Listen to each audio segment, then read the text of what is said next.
नमस्कार, मैं हूं राजीव।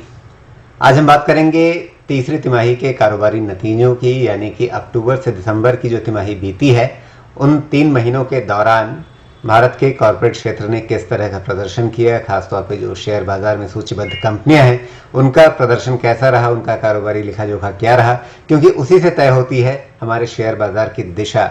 आगे पीछे भले हो, लेकिन अंततः कहा जाता है कि बाजार अर्निंग्स का, यानी कंपनियों की आय का, उनके मुनाफे का गुलाम होता है। तो फिर ये अर्निंग्स किधर जा रही है, क्या संकेत मिल रहे हैं इन तिमाही नतीजों से, इसकी हम बात करेंगे। और आईसीआईसीआई डायरेक्ट ने एक पूरी रिसर्च रिपोर्ट निकाली है कि इन 3 महीनों में कॉर्पोरेट क्षेत्र का प्रदर्शन कैसा रहा।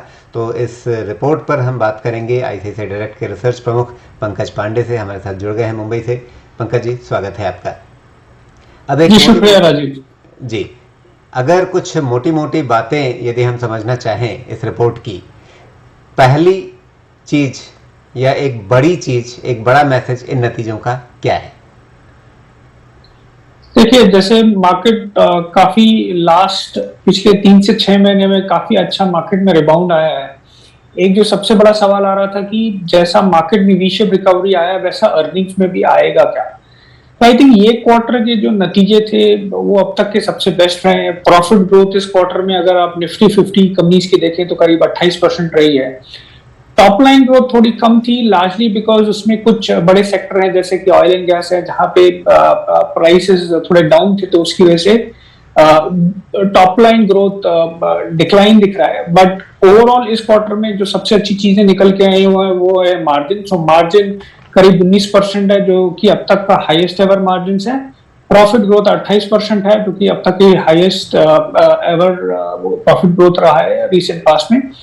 एंड आई थिंक उससे और एक अच्छी चीज ये भी है कि across the board most of the sectors में जो कंपनीज की कमेंट्री है काफी पॉजिटिव है अगले 3 से 6 महीने के लिए। जी, तो यहाँ पे एक बेहतर तिमाही बीती है, और एक तरीके से कहा जाए कि ये लगातार दूसरी तिमाही है जब कुल मिलाकर के जो आप जैसे विश्लेषकों का वर्ग है वो थोड़ा खुश हुआ है, क्योंकि इससे पहले लगातार जो अनुमान होते थे उस अनुमान से कहीं कमज़ोर प्रदर्शन वास्तव में नज़र आता था। ये लगातार दूसरी तिमाही है शायद जब बेहतर कुछ आंकड़े नज़र आए हैं, अनुमानों से कहीं अच्छा प्रदर्शन हुआ है। तो क्या अब ये भरोसा किया जाए कि जो आगे के लिए अर्निंग्स प्रोजेक्शन हैं, जो आपने अपनी इस रिपोर्ट में भी सामने रखे हैं, अब उनको वापस डाउनवर्ड रिवीजन करने की ज़रूरत नहीं पड़ेगी? जो आंकड़े, जो अनुमान इस समय सामने आ रहे हैं, वो अनुमान आगे हमें वास्तविक रूप में बदलते हुए दिखेंगे?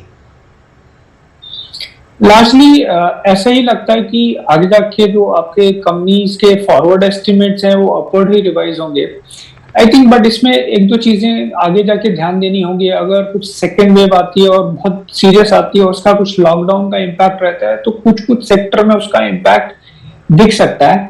बट लार्जली अगर आप देखेंगे ओवरऑल रिकवरी ब्रॉड बेस्ड है, तो ऐसा नहीं है कि ये कुछ सेक्टर या कुछ सेगमेंट्स या पॉकेट्स के द्वारा ही ड्राइव की जा रही है। तो ये ब्रॉड बेस्ड रिकवरी है। एंड आई थिंक जिस हिसाब से बजट आया है, बजट में अगर आप देखेंगे तो इंफ्रास्ट्रक्चर स्पेंड पे काफी बड़ा ध्यान है। एंड जो थोड़े आपके लेगार्ड सेक्टर थे जैसे कि कैपिटल गुड्स है, कैपिटल गुड्स में अगर इस सेक्टर में इस क्वार्टर में देखेंगे तो एग्जीक्यूशन काफी अच्छा था। ऑर्डर इनफ्लो भी एटलीस्ट बड़ी कंपनियों के लिए अच्छा था। बट आगे जाके जिस हिसाब से सरकार इंफ्रास्ट्रक्चर स्पेंड करने वाली है, आई थिंक वो एक काफी बड़ा पॉजिटिव निकल के आता है। आई थिंक जो दूसरा सबसे बड़ा वरी था वो बैंकिंग सेक्टर को लेके था। बैंकिंग सेक्टर में एक एक्सपेक्टेशन ये थी कि जब लॉकडाउन के बाद में कंपनियों को एसेट क्वालिटी का स्ट्रेस काफी महसूस होगा।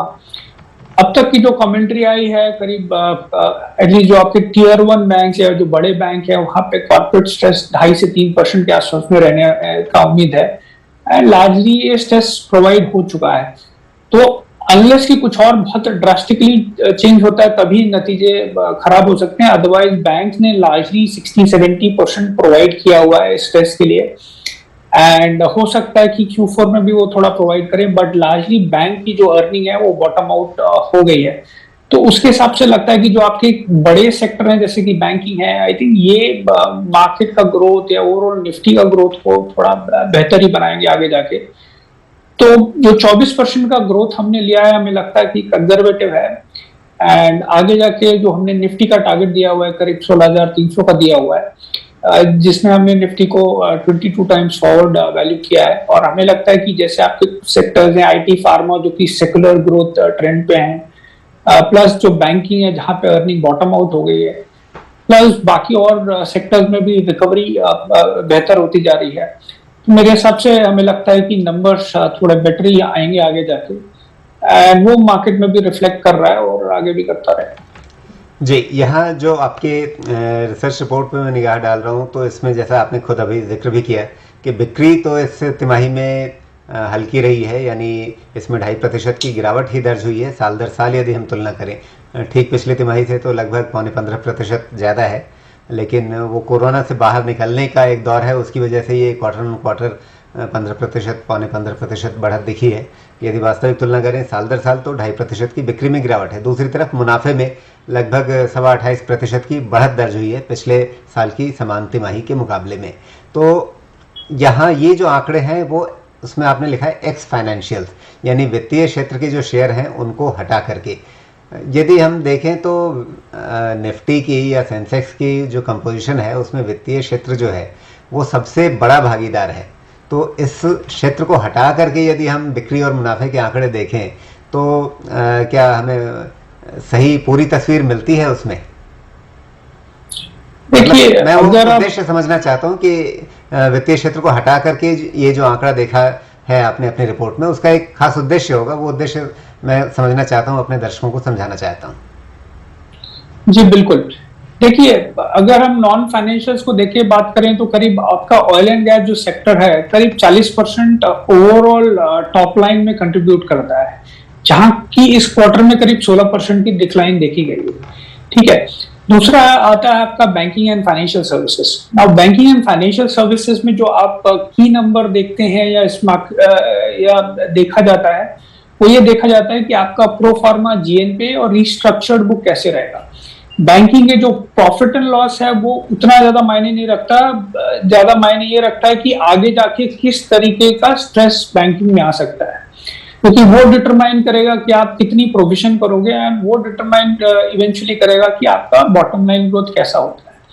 तो अब तक जैसे मैंने बताया कि आपका जो ओवरऑल कॉर्पोरेट कमेंट्री है करीब 2.5 से 3% का नया restructuring plus asset quality concern आने की उम्मीद है, क्योंकि आपके बड़े बैंकों ने इंडिकेट किया हुआ है। देखिए, बैंकिंग में पहले भी थोड़ा स्ट्रेस चल रहा था, तो इसलिए बैंकिंग के अर्निंग आप सिर्फ YOY बेसिस पे देखें तो वो एक अच्छा पैरामीटर नहीं माना जाएगा।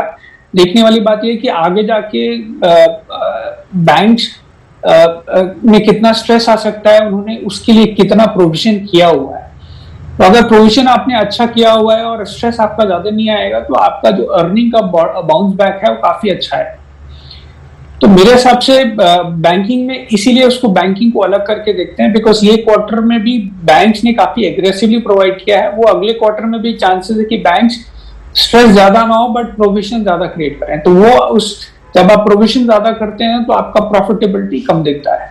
But like I said, lead indicator आपका ओवरऑल प्रो फार्मा जीएनपीए और रिस्ट्रक्चर्ड बुक कैसे पैन आउट होगा वो ज्यादा इंपॉर्टेंट जी, लेकिन जब आपने मूल्यांकन के लिहाज से ईपीएस को देखा है तो जो 2022-23 के लिए एस्टिमेटेड अर्निंग्स आपने निफ्टी की रखी है वो 740 रुपए की है। ये निफ्टी ईपीएस क्या इसमें सारे 50 शेयरों का कंट्रीब्यूशन शामिल है या इसमें भी आपने एक्स फाइनेंशियल या इस तरह से देखा है? इसमें हमने सारे including financials and including oil and gas, इसमें हमने सारे लेके, क्योंकि फिर निफ्टी का आंकड़ा सारे सेक्टर। हाँ जी, हाँ जी। तो अब यहाँ पे चूंकि जो आपके टारगेट्स हैं उनको मैं देख रहा हूँ कि आपने 2022-23 में निफ्टी का ईपीएस 740 रुपये आंका, उसके हिसाब से आपने 22 गुना पी वैल्यूएशन पे आपने लक्ष्य रखा है 16,300 का, और ये लक्ष्य जो है वो वर्तमान स्तर से कोई बहुत ऊपर है नहीं। ये लक्ष्य जो है वो 2022-23 के अंत के लिए है, मतलब मार्च 2023 के लिए, या 22-23 की शुरुआत के लिए है? देखिए, जो लक्ष्य हमने रखा था निफ्टी का वो हमने साल के शुरुआत में रखा हुआ था, जब पूरा आपका क्वार्टरली अर्निंग्स के बहुत एस्टिमेट्स क्लियर नहीं थे। एक्सपेक्टेशन थी कि नंबर अच्छे आएंगे, बट ये उसके बाद में किया गया है। आगे जाके जैसे मैंने कहा कि आपके और ये जो लक्ष्य है लार्जली वो 1 साल का लक्ष्य होता है, तो ये ईयर एंड का लक्ष्य है। आगे जाके जैसे आप 2023 में जाएंगे तो आप फिर उसमें 1 साल के और फॉरवर्ड नंबर इनकॉर्पोरेट करेंगे एंड उसके हिसाब से निफ्टी का टारगेट कैलकुलेट होता है। लार्जली अगर आप देखें इसको हम कंजर्वेटिव मानते हैं, बिकॉज जो हमने 740 का लक्ष्य लिया है, अगर आप निफ्टी को आप बॉटम अप करके देखें, बिकॉज सारे सेक्टर का वैल्यूएशन सेम जैसा नहीं होता। अगर आप ऑयल एंड गैस सेक्टर देखें, क्योंकि सेक्टर की अर्निंग वोलेटाइल होती है तो उसको आप बहुत लंबा पी मल्टीपल नहीं देते हैं। वेयर आप अगर एफएमसीजी देखें तो एफएमसीजी में सेक्टर में अर्निंग ज्यादा वोलेटाइल नहीं होती है, तो वहां पे अगर आप देखें तो उनका multiple 50 to 60 times forward basis पे चलता है। ऐसे ही आईटी एंड फार्मा सेक्टर में भी देखें तो उनका मल्टीपल अच्छा मिलता है। जिसमें एक अच्छी चीज ये है कि जो आपके कैपिटल एफिशिएंट धंधे हैं या जहां पे आपके अर्निंग विजिबिलिटी अच्छी है, उन सेक्टर्स का धीरे धीरे वेटेज बढ़ रहा है और उनकी अर्निंग ग्रोथ हो रही है, तो पी मल्टीपल बढ़ने के भी स्कोप बन जाते हैं। बिकॉज निफ्टी में अगर आप देखेंगे तो ऑयल एंड गैस सेक्टर में आपको 7 या 8 पी मल्टीपल पे मिलता है एंड कुछ कंपनी आपको 50 से 60 के मल्टीपल पे मिलती है। तो अगर आप बॉटम अप करके देखें तो निफ्टी का पी मल्टीपल करीब 26-27 तक जा सकता है। हमने तो ओवरऑल 15% डिस्काउंट लेके चला है कि हो सकता है कि अर्निंग में आगे जाके मिस आए, बट मेरे हिसाब से निफ्टी का ओवरऑल अर्निंग ग्रोथ होने के चांसेस और पी मल्टीपल बढ़ने के चांसेस बेटर हैं, एंड जो उसका कंबाइंड इफेक्ट होता है टारगेट प्राइसेस में और अच्छे से निकल गया आएगा। बट क्योंकि हम थोड़े कंजर्वेटिव हैं तो हम 1 क्वार्टर और वेट करेंगे, उसके बाद में हम निफ्टी के टारगेट रिवाइज करने का कोशिश करेंगे। हालांकि करंट प्राइस पे देखेंगे तो 7 to 8% का अपसाइड हमने दिखाया हुआ है। जी, तो ये जो 16,300 का लक्ष्य है निफ्टी के लिए, सेंसेक्स के लिए 54,600 का लक्ष्य है, ये यहाँ से लगभग 1 साल आगे का लक्ष्य है और इसमें आगे मतलब इसको और ज़्यादा बेहतर किए जाने के अनुमान ही अधिक है, मतलब उसकी संभावना अधिक है। ये एक कंजर्वेटिव टारगेट के रूप में अभी आपने रखा है। तो अब यहाँ से कुल मिलाकर के बाज़ार की चाल जो है वो कैसी लग रही है इस समय, जबकि हम बात कर रहे हैं तो थोड़ा सा ऊपर से बाज़ार हल्का सा एक मुनाफा वसूली का दबाव दिखा रहा है इस समय। ये दबाव कितना जा सकता है अभी इस समय बाज़ार के मोमेंटम को देख करके आपको क्या लग रहा है? देखिए, अगर आप पिछले 2-1 महीने में देखेंगे तो बाजार में अच्छा खासा उछाल आया है। तो जब हमने ये टारगेट दिया था तो निफ्टी करीब 17% अपसाइड के पोटेंशियल पे था, बट बजट के बाद में हमने मार्केट में करीब 10% या उससे थोड़ा ज्यादा उछाल देखा हुआ है। तो मार्केट कभी एक सिंगल स्ट्रेट लाइन में मूव नहीं करता है। मार्केट में एक दौर आता है जब आपका प्रॉफिट टेकिंग या करेक्शन आता है, तो दैट वे जो अभी दौर चल रहा है रिसेंटली मार्केट का, बिकॉज ग्लोबल मार्केट्स भी थोड़े सॉफ्ट हैं और इंडियन मार्केट्स भी उस हिसाब से अकॉर्डिंगली थोड़ा सॉफ्ट है।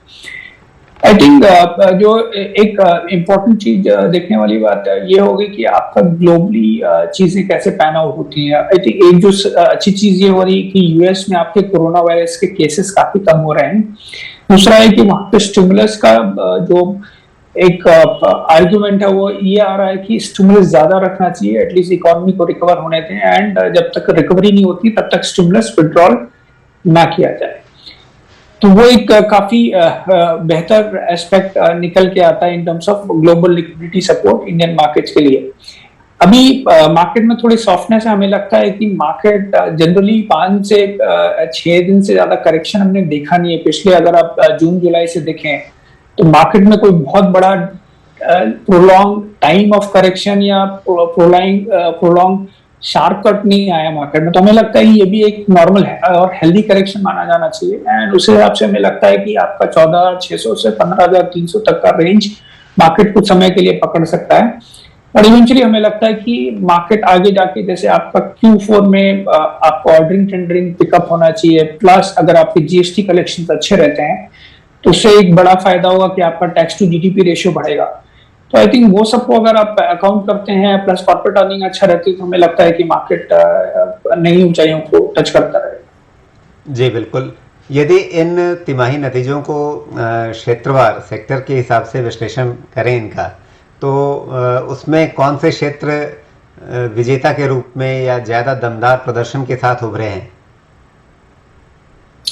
सो देखिए, इनमें अगर आप तिमाही के हिसाब से देखें तो कुछ सेक्टर्स हैं जहां पे काफी अच्छा प्राइस मूवमेंट हुआ है और काफी अच्छे नतीजे आए हैं। तो जैसे फॉर एग्जांपल मेटल एक ऐसा सेक्टर है जहां पे profitability year on year double हो गई है, बिकॉज आपके अगर आप टाटा स्टील या जेएसडब्ल्यू के एबिटा पर टन देखेंगे तो वो हाईएस्ट एवर रहे हैं।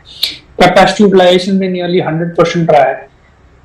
बट मेटल को आप फॉरवर्ड बेसिस पे देखें तो ज्यादा बेहतर है। तो लास्ट ईयर में मेटल में सबसे बड़ा उछाल इसलिए भी आया था क्योंकि मेटल में एक तो जो चाइना जो सबसे बड़ा प्रोड्यूसर है किसी भी मेटल कमोडिटी में 50 से 55% वो कंट्रीब्यूट करते हैं, वहां पे उनकी ग्रोथ करीब 13% थी। प्लस लास्ट ईयर वो लोअर इन्वेंट्री पे थे, तो ये सब के कॉम्बिनेशन से प्राइस रैली काफी ज्यादा हुई थी एंड उसका बेनिफिट इंडियन स्टील कंपनीज और इंडियन मेटल कंपनीज को भी मिला था। बट ये प्राइस परफॉर्मेंस अगले साल भी रिपीट हो जरूरी नहीं है, क्योंकि आपका प्राइसेस या इतना 13% वॉल्यूम ग्रोथ करना या ओवरऑल ग्रोथ होना इंडस्ट्री का चाइना में वो हर साल रिपीट हो जरूरी नहीं है। तो मेटल में अब तक के बहुत सबसे अच्छे नतीजे आए हैं। हालांकि हमें लगता है कि प्राइसेस अभी सस्टेन कर रहे हैं, कुछ समय तक सस्टेन भी करेंगे, बट यहां से आपका प्रॉफिट ग्रोथ शायद मेटल में नहीं आएगा। जो आपके सेक्टर जो सेकुलर ग्रोथ दे रहे हैं उसमें आपके आईटी एंड फार्मा है। तो आईटी में अगर आप देखिए ये क्वार्टर उनके लिए थोड़ा वीक क्वार्टर होता है और उसके बावजूद भी आपको करीब 5% डॉलर रेवेन्यू ग्रोथ दिया है एंड आगे जाके जो एक्सपेक्टेशन है कि करीब 14 से 15% डॉलर रेवेन्यू ग्रोथ ये सेक्टर आराम से दे सकता है। क्योंकि आप अक्रॉस कंपनीज की कमेंट्री देखेंगे तो आपको पता चलेगा। पहले ग्रोथ 8 या 9% हुआ करती थी। दूसरा जो सेक्टर है वो फार्मा है। फार्मा में पहले जैसे कि डोमेस्टिक फॉर्मुलेशन थोड़ा सॉफ्ट था, बट इस पर्टिकुलर क्वार्टर में करीब 13-14% का ग्रोथ आया है। यूएस मार्केट रिलेटिवली बेटर करने लगा है, प्लस जो क्रैम्स वाले प्लेयर्स हैं वो सब भी अच्छा कर रहे हैं। तो IT and pharma structurally beneficiary है कोविड के एंड आई थिंक इनका ग्रोथ रेट अभी इस क्वार्टर में भी मेंटेन रहा है एंड इनका रन रेट मुझे लगता है कि काफी अच्छा रहना चाहिए। आई थिंक इसके अलावा जो कुछ सेक्टर हैं जैसे कि आप अगर देखेंगे ऑटो का इस सेक्टर में ग्रोथ अच्छा था, बिकॉज आपका वॉल्यूम ग्रोथ करीब 10% था, तो टॉप लाइन ग्रोथ भी करीब करीब उतना है एंड बॉटम लाइन ग्रोथ अच्छा था। बट आगे जाके एक्सपेक्टेशन क्या होगी कि अगर आपके मेटल प्राइसेस फर्म रहते हैं तो कंपनीज को या तो मार्जिन का प्रेशर आएगा या तो उन्हें प्राइस बढ़ाना पड़ेगा। अगर वो प्राइस बढ़ाएंगे तो एक डर आएगा कि कहीं ना कहीं सेल्स वॉल्यूम ग्रोथ वगैरह इंपैक्ट ना हो। तो कुछ सेक्टर हैं जो कि अच्छा करेंगे, कुछ सेक्टर थोड़े सॉफ्ट हो जाएंगे। आई थिंक वो एक सेक्टर रोटेशन पैन आउट होगा।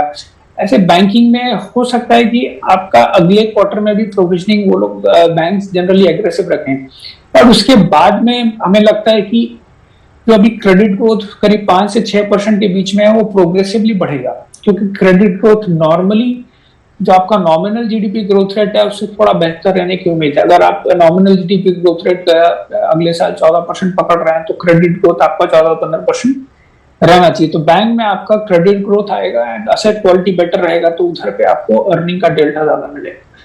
तो कुछ आईटी फार्मा जैसे अच्छे लगते हैं, प्लस बैंकिंग ओवरऑल सेक्टर अच्छा लगता है। देन इंफ्रास्ट्रक्चर में देखेंगे तो जैसे एलएनटी वगैरह में अगर आप देखेंगे तो ऑर्डर जो ग्रोथ था, ऑर्डर बुक ग्रोथ था वो 78% था, काफी अच्छा था। नंबर्स थोड़े रिलेटिवली उतने अच्छे नहीं थे बिकॉज एग्जीक्यूशन पिकअप होने के बावजूद भी ये साल उनके लिए थोड़ा म्यूटेड ही रहने वाला है। पर आगे जाके एक्सपेक्टेशन है कि सरकार अगर फिस्कल डेफिसिट बढ़ा रही है और वो कैपेक्स में खर्चा कर रही है तो ये कंपनीज के लिए काफी बेहतर हो जाता है सिनेरियो इन टर्म्स ऑफ और ऑर्डर इनफ्लोज आएंगे और उसको अगर वो एग्जीक्यूट करेंगे तो उनका top line and bottom line growth और अच्छा होगा। तो सारे सेक्टर एक सिम्फनी में मूव नहीं करने वाले हैं, तो you will see sector rotation panning out, but in general commentary is very good across sectors. I think कुछ ही सेक्टर हैं जहां पे ग्रोथ रेट थोड़े समय के लिए फिर भी म्यूटेड रहने वाला है। जी, ये जो कमजोर क्षेत्र रहने वाले हैं वो कौन से रहने वाले हैं जहां पर इन तिमाही नतीजों से भी आपको लगता है कि अभी वो भरोसा नहीं जग पाया है कि हाँ वो सुधार के पथ पर, सुधार के रास्ते पर आगे बढ़ गए हैं? जैसे कि जो कमजोर रहने वाले क्षेत्र हैं अगर आप देखेंगे तो ऑयल एंड गैस में जो आपका गैस जो सेगमेंट है उसका ग्रोथ तो काफी अच्छा है, चाहे वो आप पाइप नेचुरल गैस देखें या इंडस्ट्रियल नेचुरल गैस देखें, वहां पर एटलीस्ट डिमांड बेटर है। बट जो आपके कुछ अपस्ट्रीम कंपनीज हैं या डाउनस्ट्रीम कंपनीज हैं, तो डाउनस्ट्रीम कंपनीज में अगर आप रिफाइनरी मार्जिन देखेंगे तो काफी सॉफ्ट है अभी भी, क्योंकि ग्लोबल डिमांड अभी उस हिसाब से पिकअप नहीं हुआ है। ऐसे ही क्रूड ऑयल प्राइसेस में कोई बड़ा उछाल नहीं आया, तो इन कंपनीज के लिए थोड़े नंबर्स न्यूट्रल ही रहेंगे।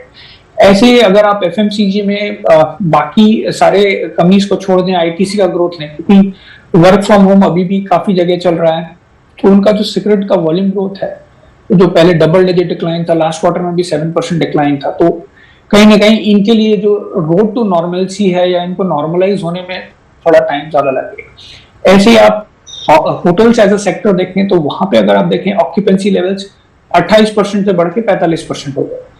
बट एंड कुछ जो आपके लेजर डेस्टिनेशन है जैसे गोवा वगैरह में, वहां पे ऑक्यूपेंसी लेवल 70-80% हो गए। बट क्योंकि अभी भी आपके काफी सारे ऑफिस मीटिंग्स ऑनलाइन होने लगे हैं, तो आपका जो बिजनेस डेस्टिनेशन है वहां पे ऑक्यूपेंसी अभी भी सॉफ्ट रहेगा, तो होटल एज ए सेक्टर को थोड़ा टाइम लगेगा रिकवर होने के लिए। ऐसे ही मीडिया सेक्टर है जहां पे ओवरऑल नॉर्मलाइज होने में टाइम लगेगा, बिकॉज मल्टीप्लेक्सेस के नंबर अगर आप देखें अभी भी कुछ खास अच्छे नहीं है, अभी भी वो लॉस कर रहे हैं। काफी चांसेस है कि प्रॉब्ली 1 या 2 क्वार्टर उनको लगेगा, बिकॉज तब तक जब तक पूरा आपका कैप है, अगर आपका 50% ऑक्यूपेंसी पे प्लस कंटेंट थोड़ा डिलेड रिलीज हो रहा है, तो आई थिंक इनके लिए थोड़ा एक डिलेड रिकवरी का सिनेरियो ज्यादा लगता है। जी, तो इन नतीजों के आधार पे या जो एक सेक्टोरल आउटलुक बन रहा है उसके आधार पर आप एक निवेशक को इस समय किस तरह का सुझाव देंगे कि वो अपने पोर्टफोलियो में किस तरह के शेयरों को ज़्यादा तवज्जो दे, आगे 1 साल से लेकर 3 साल तक का नज़रिया लेकर के यदि कोई अपना पोर्टफोलियो बनाकर चल रहा है तो उसमें कहाँ पर वेटेज बढ़ाए, कहाँ पर वेटेज घटाए? देखिए, अगर पोर्टफोलियो के हिसाब से देखें, क्योंकि इकोनॉमी ओवरऑल रिकवर कर रही है, इकोनॉमिक ब्रॉडर फंडामेंटल्स काफी बेहतर हो रहे हैं। जब भी इकोनॉमी ओवरऑल जनरली बेटर करने की उम्मीद होती है, तो आपके mid caps and small caps काफी बेहतर करते हैं। तो वहां पे जिन कंपनीज के भी नतीजे अच्छे हैं या जहां पे आउटलुक की विजिबिलिटी अच्छी है, आई थिंक वो एक सेगमेंट है काफी अच्छा लगता है और काफी अच्छा लगता है कि हमें बेटर करेगा। देन आई थिंक एक आईटी एंड फार्मा, जैसे मैंने बताया कि इनका ग्रोथ रेट में एक स्ट्रक्चरल इंप्रूवमेंट आया है, बिकॉज जैसे आईटी में अभी वर्क फ्रॉम होम की वजह से या फिर वर्चुअलाइजेशन ऑफ बिजनेस की वजह से आईटी स्पेंडिंग ओवरऑल बढ़ने की उम्मीद है, जिसका ट्रांसलेशन ये होगा कि उनका ग्रोथ रेट जो नंबर जो पहले सिंगल डिजिट में रहता था वो अभी डबल डिजिट में आएगा। एंड आईटी काफी कैपिटल एफिशिएंट है। अगर आईटी में आप देखें तो लार्जली डिविडेंड पे आउट्स वगैरह जनरली कंपनीज के बहुत बेहतर रहते हैं, तो आईटी एज अ सेक्टर काफी अच्छा लगता है। आई थिंक फार्मा एक ऐसा सेक्टर है कि जहां पे ओवरऑल पिछले 4-5 साल में कुछ खास अच्छा परफॉर्मेंस नहीं रहा है, तो थोड़ा सेक्टर अंडर ओन्ड है। हमें लगता है कि जैसे आपसे ब्रॉड बेस्ड इंप्रूवमेंट दिख रहा है, चाहे वो एक्सपोर्ट मार्केट हो, चाहे वो क्राइम्स अपॉर्चुनिटी में हो या डोमेस्टिक मार्केट में हो, तो आई थिंक ये एक सेक्टर है जो कि पोर्टफोलियो पर्सपेक्टिव से बिल्कुल देखा जा सकता है। आई थिंक बैंकिंग 1 या 2 साल के लिए अच्छा करेगा, बट अगर आपको कोर पोर्टफोलियो 4-5 साल के लिए चाहिए, तो मेरे हिसाब से IT pharma plus mid cap small cap ज्यादा बेटर लगता है। जी पंकज जी, बहुत बहुत धन्यवाद आपका, आपने इस बातचीत के लिए समय निकाला और अपने इस रिपोर्ट की बारीकियों को हमारे दर्शकों के सामने, हमारे पाठकों के लिए समझाया। बहुत बहुत धन्यवाद आपका। जी शुक्रिया।